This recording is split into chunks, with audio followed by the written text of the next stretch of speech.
Welcome back to Dover. Well, from baseball gloves to boxing gloves. Yesterday, while the Truck Series was practicing, I got to be honest, there were some media members here who normally wouldn't be. They were here to see if any fireworks would erupt between Kyle Busch and Kevin Harvick, who are both in this race. They have both been fined and put on probation for actions that transpired post-race last week in the Sprint Cup Series in Darlington. 4 to go this time. 4 to go and 3 Boyer in the wall, hard. And Kyle Busch turned Harvick around after they had made contact half a lap before. Well, you can see already the left front of Harvick's tire where they made contact. And here comes Kevin back. Ooh, gives the 18 a big shot in the rear. You see the 18 and the 29 hit again there, and Kyle Busch just goes dead left and pretty much hooks Kevin Harvick in the 29. The 18 hooked me. We're going to hook the 18 some other time. He should just be ready for it. I think that pretty much tells the tale right there. And Harvick and Busch. This has just started now. We know Harvick he plays rough. Here he comes. And there goes his car. Holy smoly. Both Kevin Harvick and Kyle Busch will go meet with NASCAR officials. Just uncalled for, just unacceptable racing. And, it's in the last couple laps, but I gave him room off of 2. I didn't get the room. Obviously we were just racing hard and doing what we had to do there at the end, and things happened. Is it settled between the two of you? You saw the end. Okay, that was last week at Darlington. There you see Kevin Harvick's number 2, Kyle Busch's number 18.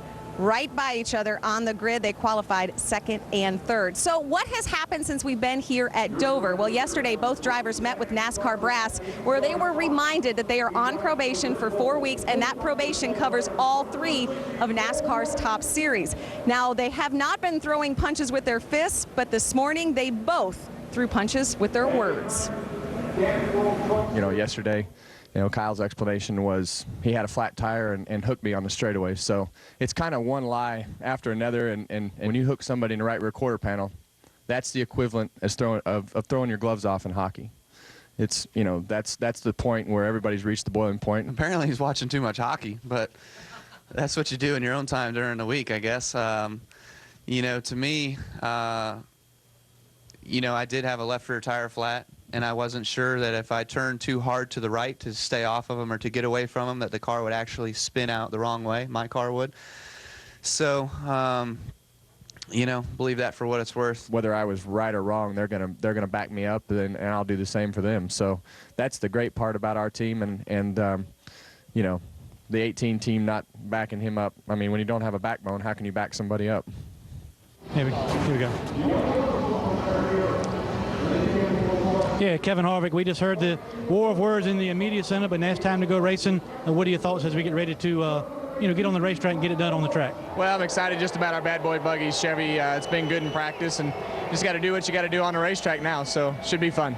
That's Kevin Harvick. He is getting ready for driver intros. Ray, you catch up with Kyle? Well, Kyle is on the stage right now getting a plaque here, but I'll tell you what's interesting to me. Over the last couple of years when Kyle Busch went across the stage, it was about 90% boos. Kyle, we just heard the crowd go crazy there, so they're cheering for Kyle. What's that all about? I don't know. Hopefully they're cheering here in about 200 laps as well. We can try to win this thing, but we got a pretty good Traxxas Tundra, man. That thing's pretty awesome, so we'll see how it runs, but, we've had a lot of fun so far this week. I asked you in the qualifying show today about, your dominance at Bristol concrete, and this one's concrete too. Can you go out and win all 3 races this weekend?